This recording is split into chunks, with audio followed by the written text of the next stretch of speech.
bonjour, et il leur prescrivit de ne rien prendre pour la route. Et il leur prescrivit de ne rien prendre pour la route. Curieuse prescription donnée par Jésus à ses apôtres dans l'évangile de Marc au chapitre 6.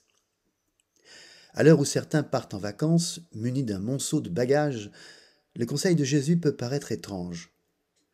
Sa signification première, qu'on peut résumer par ces mots « voyager léger », fait place à une signification plus décisive, qui nous renvoie à notre vie de baptisé. De quoi est-il question ici? De ce pourquoi nous sommes en vie, de notre mission dans le monde. À l'instar des apôtres qui sont envoyés 2 par 2 pour proclamer la venue du royaume, nous avons une mission à assumer. Cette mission, elle suppose que nous opérions un déplacement, un mouvement. Prendre la route signifie pour un chrétien marcher à la suite de Jésus. Il y a un départ, il y a une arrivée, c'est-à-dire un objectif à atteindre. La difficulté ici, c'est que si nous savons à peu près d'où nous partons, notre moi intérieur, qui est le résultat de mon environnement, de ma propre histoire, nous n'avons pas la claire vision du terme de notre route. C'est un peu comme si nous marchions en pèlerin sur un chemin sans savoir exactement notre point d'arrivée. C'est là que se joue notre acte de foi.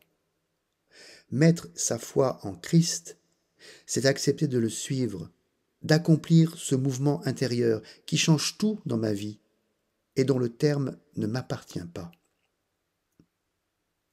Le deuxième aspect de la prescription de Jésus porte sur l'absence de bagages.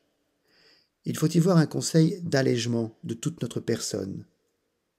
Voyager léger au sens spirituel, c'est se débarrasser d'un certain nombre de choses qui nous encombrent. C'est renoncer à ce que le théologien Maurice Zindel appelait le moi propriétaire. La mission du chrétien implique de donner ce que l'on est, de se mettre au service de l'appel reçu du Seigneur. Cet allègement est le résultat d'un processus. Il prend du temps. Pour qu'une montgolfière puisse s'élever, il faut lâcher du lest. C'est un peu pareil pour nous. Ce qui nous alourdit est propre à chacun, mais nous pouvons faire un travail intérieur pour mieux déceler ce qui nous freine sur le chemin qui nous est proposé. C'est un chemin de vie véritable. Jésus ne nous demande pas de nous déposséder pour vivre moins, pour vivre petitement. Bien au contraire, notre dépouillement nous permet d'accueillir la vie en grand, dans un mouvement qui nous conduit vers le Père. Bonne route à chacun, que vous restiez chez vous ou que vous partiez cet été.